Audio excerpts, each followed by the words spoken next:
Welcome back. As you might imagine, state Republicans have a different take on the many decisions made by the governor and majority Democrats. Joining me now is Republican leader in the House, Representative Vincent Candelora. Mr. Candelora, welcome back to Face the Facts. You said this week at one point that majority Democrats didn't quite prioritize during the budget process. What did you mean by that? Yeah, I think what they did is they blew through the spending cap. They lifted the level by $500 million in what we're allowed to spend. So they're spending a lot more than what we're sort of statutorily allowed to spend. They just didn't prioritize. They promised a little bit for everybody. And I think that's why everyone's going to go home short. So you feel as if that could have done a different way. How? Yeah, well, they didn't prioritize, for instance, Medicaid spending for the rate adjustment. So we talk about how our healthcare is underfunded. They didn't address that issue. They only funded it by $15 million when it needs $115 million. They didn't fully fund our special education, which needs over $110 million. They only put an additional $40 million in. So they just spread a little bit around and just didn't prioritize. At the same time, they've swept our volatility cap, and they're spending $1.2 billion out of that fund, which really needs to go down to pay our unfunded pensions because it's the highest. We're the highest indebtedness state in the country. And moving forward, do you think that doing this two-step on the budget is going to happen again next year? Or I heard the governor at one point say he's just promising to do this year. What are your thoughts on that? Yeah, I mean, they did a 2-year budget this year, but the problem is there's holes. Like, for instance, they didn't contract with the hospitals for this hospital tax that everyone hears about. They budgeted $375 million for that tax. Those hospitals are already saying that's way too much money. It's out of whack. So we're going to be back in the fall having to renegotiate that and adjust our budget. It may create about a $90 million hole. So there's just a lot of sloppiness in this budget. You know, residents are going to have a 5-cent cell phone charge on their phones every month to pay for another fund that the state has created. So for Republicans, you've been pushing for a way to get relief when it comes to our nearly highest in the nation electricity rates. The bill to make that happen got widespread support. It cuts the public benefits charge somewhat. It gives the power companies more flexibility on when they buy power, but we're still going to have among the highest rates in the country. What else needs to happen to try to do something about that moving forward?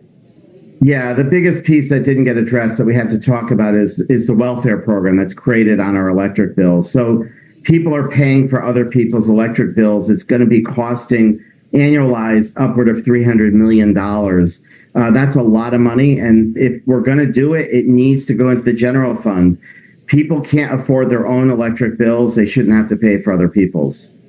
One of the ideas on the table were to borrow money for programs like that. Are you for that or against that?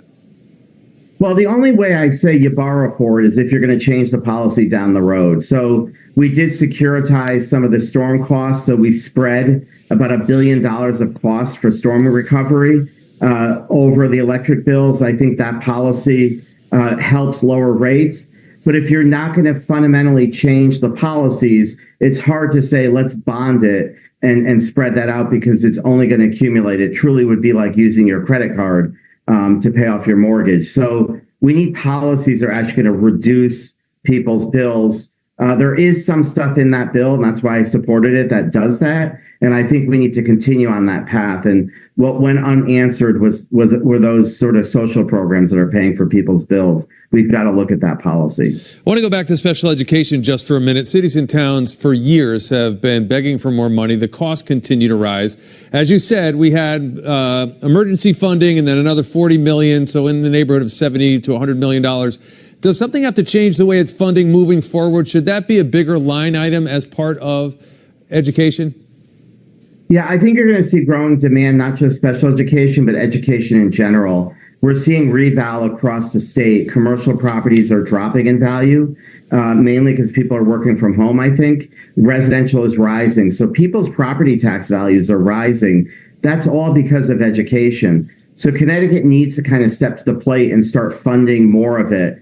Special education, we did put forth some rate reform. So we're going to be looking at how much these organizations are charging for special education costs and trying to cap that. Massachusetts has that model.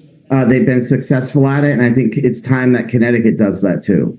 So looking forward, we finished with this $55 billion budget. There's a possibility of a special session coming up in the fall.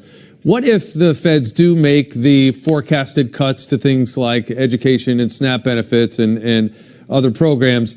Does that money, in your mind, should that money come from the rainy day fund if we have to backstop some of that as a state?